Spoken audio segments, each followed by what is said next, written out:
So you want to own a shopping mall. And the arithmetic is the most seductive in this entire series because you are not selling anything. You are selling floor space to people who sell things. Here is the plan, and it writes itself. You buy the building. 200 businesses move in. Every one of them pays you rent on the first of the month, whether they had a good month or a terrible one. And every one of them takes the actual retail risk. The rent is not small either. The largest mall owner in America charges an average of $62.42 per square foot per year. And a regional mall has hundreds of thousands of square feet. It does not stop at rent, because you also own the cinema's lease, the food court, the bar, the arcade where teenagers spend their Saturday. 200 separate businesses for different reasons for a human being to drive over, and all of them paying you. Then there is the clause that makes this different from every other kind of landlord. On top of the rent, most mall leases give you a cut of the tenant's sales. Once a shop passes a certain level, roughly 7 cents of every extra dollar over the counter comes to you. So do the math on what you have just bought. 200 tenants. Rent on the first. A percentage of every good day any of them ever has. And last year, the largest owner in the business reported that sales inside its buildings hit $838 per square foot, up 13.9% in 12 months. Not a recovery, a record. You are not buying shops. You are buying the ground that everybody else's business stands on and a share of what they sell on it. And then you say it out loud to somebody, and they look at you like you have lost your mind. Because everyone already knows what a shopping mall is. A shopping mall is a dying thing. And they have the numbers. In the late 1980s, America had roughly 2,500 enclosed shopping malls. Today, it has about 700. Around 40 more close every single year, and analysts expect a quarter of the survivors to be gone by 2030, which leave you holding two facts that cannot both be true. Record sales per square foot. 40 buildings a year going dark. Same industry, same year, same country. Hold both halves of that in your head, because the resolution is the whole video. There are about 900 malls left in America. The top 100 of them are worth about half of the entire sector. The bottom 350 are worth about 10%. The record is real. It just belongs to 100 buildings. And nobody selling you a shopping mall is going to tell you which of the 900 you are standing in. That's the pitch. Now go and read the lease. Because when you do, you find something that should not make sense. The single biggest tenant in almost every mall in America, the one whose name is on the side of the building, the one everybody actually drives there for, pays the lowest rent of anyone inside it. Not a small discount. Small shops in that building pay $25 to $60 a square foot. That giant department store on the corner typically pays $8 to $15. The tenant who brings the crowd pays the least for it. Everyone else pays a premium for a crowd they did not bring. That is not a mistake in the lease. It is the entire business model written down.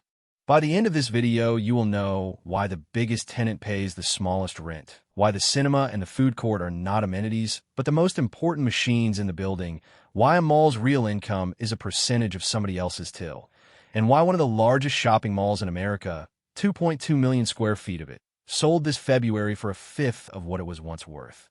Let's start with the price of admission. Here is the number that tells you what kind of asset this really is. Palisades Center in West Nyack, New York. 2.2 million square feet.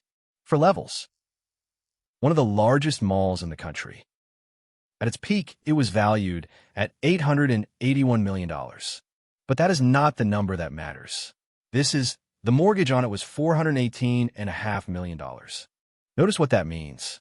You do not buy a mall the way you buy a gym or a restaurant, with a check and a lease. A mall of that size is bought with debt, and the debt is the real owner. You are operating a building on someone else's behalf and keeping the difference. And the difference is thin. That is the first thing nobody mentions. Because a mall does not have one product. It has 200 of them, and each one is a separate small business with its own way of failing. 200 leases, 200 fit-outs, 200 negotiations, renewals, defaults, and empty units to relet.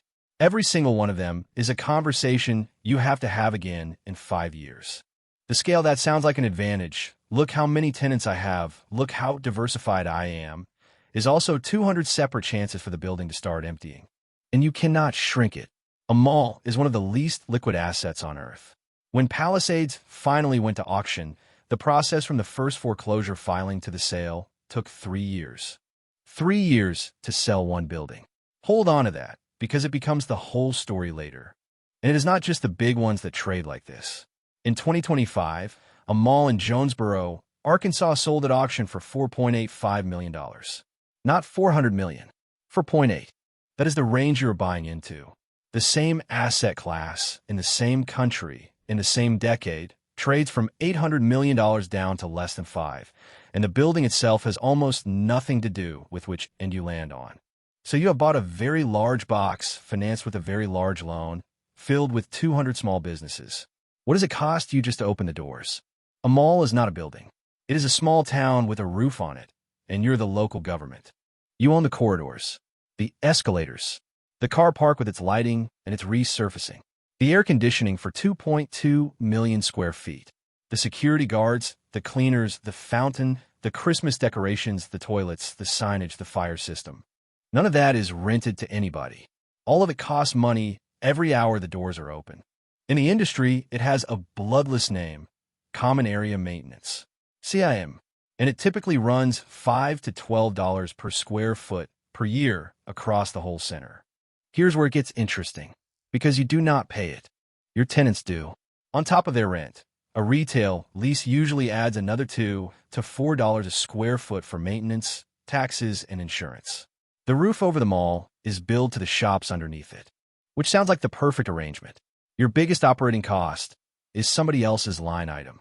The structure has a name too, triple net.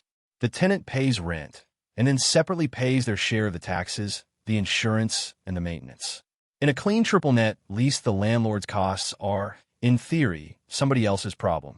But look closely at how that bill gets split, because this is the most dangerous sentence in the whole lease. Common area maintenance is divided between the tenants in proportion to the space they occupy, not the space that exists, the space that is occupied. So when a shop closes, its share of the roof does not close with it. The roof still costs exactly what it cost yesterday. That bill gets redistributed onto the tenants who stayed. And here is the part that decides everything later. That redistribution only works while there are tenants to redistribute to. The share belonging to an empty unit does not vanish, and it does not get billed to anyone. It stays exactly where it was, and the owner absorbs it. So every empty shop in a mall is not simply rent you are no longer collecting. It is rent you're no longer collecting, plus a share of the roof you are now paying yourself. Every departure makes the building more expensive for everyone still in it, which makes the next departure more likely, which makes it more expensive again. Remember that mechanism. In about 15 minutes, you're going to watch it take down 2.2 million square feet of American real estate. But not yet.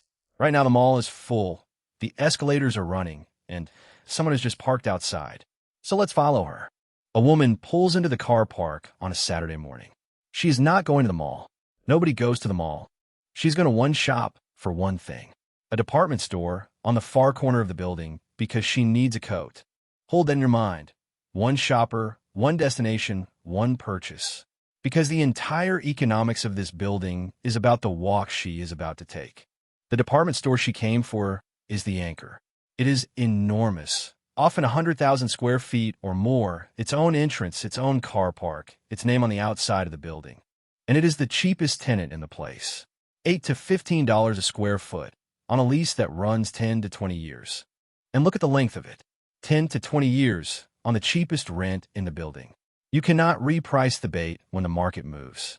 The small shops turn over every 5 years, and you can raise them. The anchor is fixed in place at $8 to $15 for a decade or two.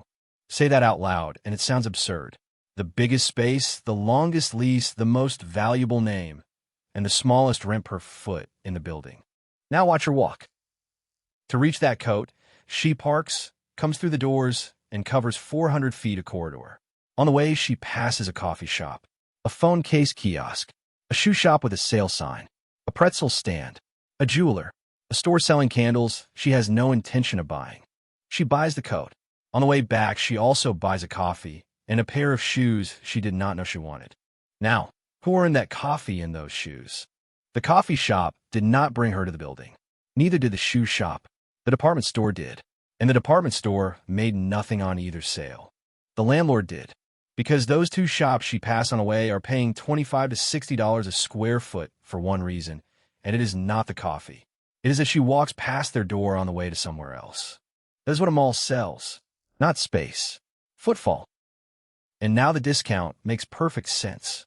The landlord is not renting a box to the department store. He is buying her walk. He pays for it in rent, he chooses not to charge, and he sells that same walk at 3 or 4 times the price to everyone standing along the route. The anchor is not the best tenant in the building. It is the bait. But hold on, because if the crowd is the product, then the department store is not the only tenant selling it. And this is where the modern mall stops being a row of shops. Walk back through that building and look at what else is in it. A cinema with 12 screens. A food court. A bar. An arcade where a group of teenagers will spend 4 hours of Saturday and not buy a single item of clothing. A shop sells her a thing and she leaves. A cinema sells her 2.5 hours.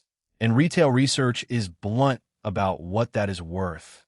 A 1% increase in the time somebody spends in a center lines up with roughly a 1.3% increase in sales. A shopper who stays 10 minutes does not spend twice what a 5-minute shopper spends. She tends to spend 3 or 4 times as much. 5 extra minutes on their own makes somebody around 40% more likely to buy anything at all. So the real product is not footfall. It is footfall multiplied by time.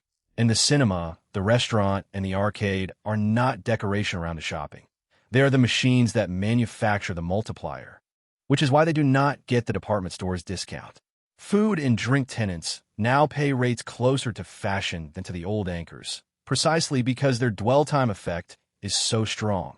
Restaurants often pay around 1/3 more per square foot than the median retail rate. And notice when they work. The department store is at its deadest on a Friday night. The cinema, the bar, and the arcade are at their busiest. They are not competing with your shops for her attention. They are opening hours your shops could never fill, which is also why the most expensive space in the entire building is not the biggest unit or the smartest one. It is whatever sits closest to the food court and the center court, the two places where people stop walking. Which raises the obvious question. If the small shops are paying 4 times the rent, and the mall's job is just to keep the doors open and the escalators running, where's the actual money? It is not in the rent. The rent is the floor. When we took apart a real estate empire on this channel, the mechanism was simple. You own a flat, a tenant pays you rent, and your income is the rent minus the mortgage. One tenant, one number, one relationship. A mall lease does something a flat lease never does. It reaches into the till. Turn to the clause most retail tenants dread and every mall owner insists on. It is called percentage rent, and it works like this. The tenant pays base rent as normal. Then, once their sales pass a certain level, they pay the landlord a share of every dollar above it, typically around 7%. So the shoe shop she just walked into does not simply owe rent. Past a threshold, it owes the building a cut of the shoes. And here's the part that should stop you. Look at how that threshold is set. It is called the natural breakpoint, and the formula is almost impudent.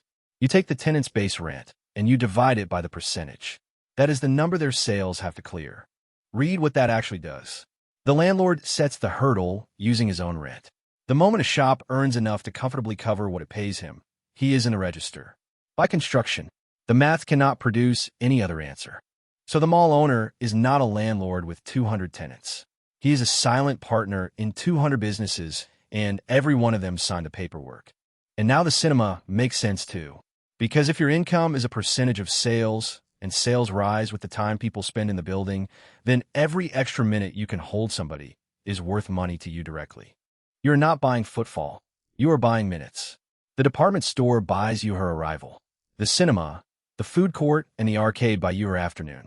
And now, go back to the coat. The whole thing snaps into place. Every extra shopper the department store drags through those doors lifts sales in the shops along her route. The landlord owns a slice of those sales. So the rent he does not charge the anchor is not generosity, and it is not a bad deal he was forced into. It is an investment. He is buying footfall wholesale from the anchor and selling it retail to everyone else, and then taking a percentage of what they make with it. That is the machine. It is elegant, it is legal, And when the building is full, it is close to unbeatable. Which brings us to the flaw. Because a machine that converts footfall into income has one obvious failure mode, and it is not e-commerce. Your income is a percentage of other people's sales. You do not control their prices, their products, their marketing, or their competence. When their sales fall, you do not just lose your percentage. You lose the tenant. And then you lose the base rent too. And then the roof they were helping to pay for lands and the shops next door. The same clause that made you a partner in the good years makes you the last one holding the building in the bad ones. So who gets paid out of a mall that is running normally? First, the lender. On Palisades, that was a $418 million mortgage, and mortgage payments are not a share of anything. They're a fixed number, due whether the building is full or half empty. Second, the town you are running. The air conditioning, the escalators, the security, the car park. Billed to tenants in theory and absorbed by you for every square foot that has nobody in it. Third, the property tax and the insurance on 2.2 million square feet. Fourth, the cost of keeping the place leased, fit-out contributions, rent-free months, the incentives you hand a retailer to move in, paid up front against rent you hope to collect for years. And then you. What is left of a percentage of other people's takings after the fixed costs of a small town? Notice what that queue has in common with the others in this series. Every party ahead of you is paid a fixed amount. You're the only one paid a variable one.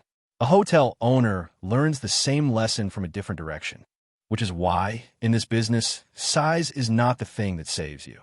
Here is the structure underneath the whole industry, and it is the most important number in this video. There are roughly 900 malls left in America.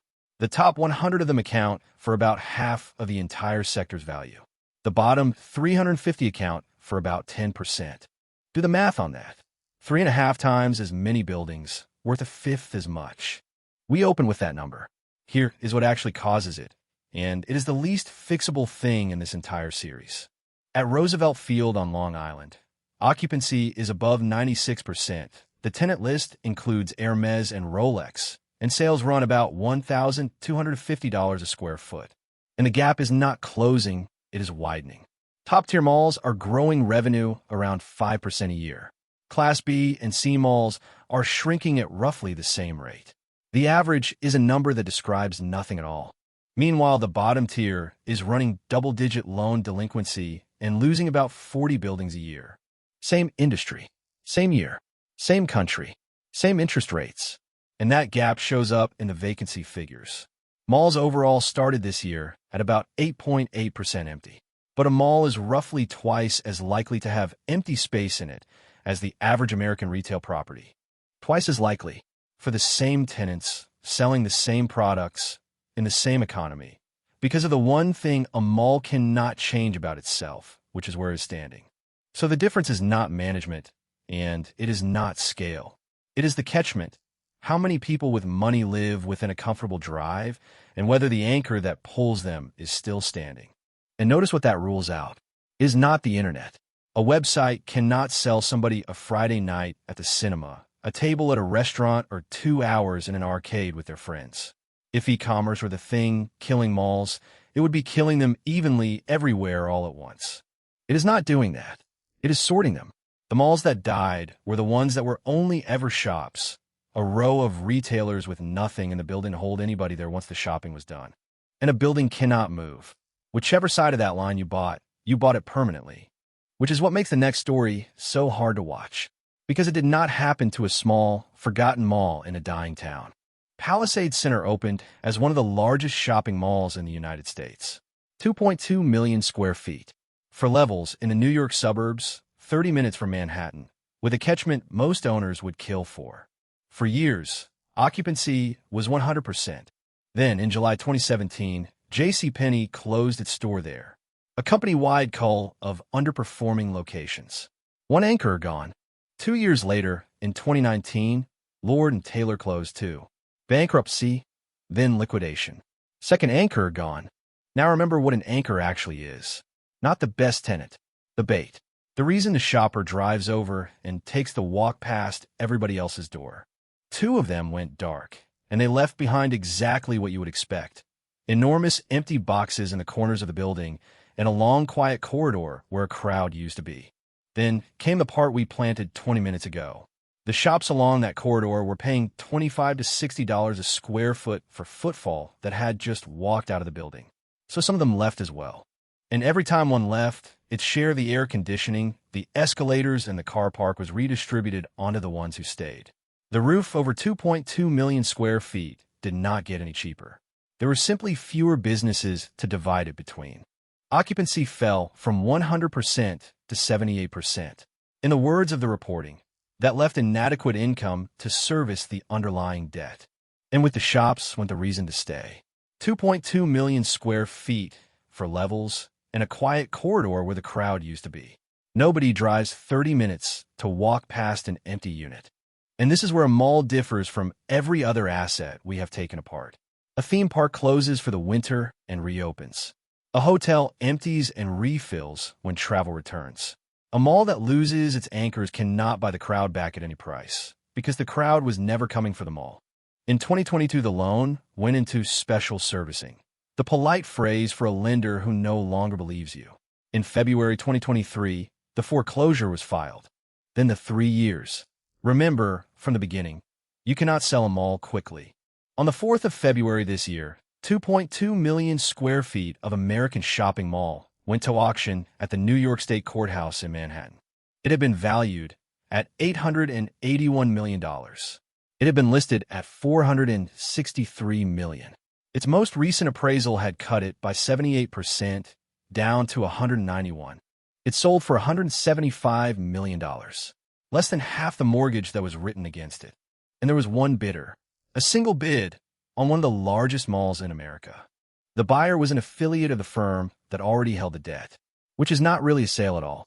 That is a lender taking the keys because nobody else in the world wanted them. Let that sequence land. 2 anchors, the 2 tenants paying the lowest rent in the entire building, walked out. 9 years later, the building sold for a fifth of its peak value to the only party who could not refuse it. The mall did not die because people stopped shopping. Shopping was fine. Sales per square foot were setting records somewhere else in the country that same year. It died because the 2 tenants who paid the least stopped showing up. So, does owning a shopping mall work? Yes, and more decisively than almost anything else in this series. The top of this market is not surviving, it is thriving. Record sales per square foot, rents climbing, 96% occupancy, luxury tenants queuing. But look at what that yes actually requires. You need to be in the top 100 buildings out of 900. You need a catchment full of people with money who are not moving away. You need anchors that are still solvent, retailers whose own boardrooms you have no say in. And you need all of that to remain true for the 15 or 20 years it takes to pay off the loan in a building you cannot sell in under 3 years if you're wrong.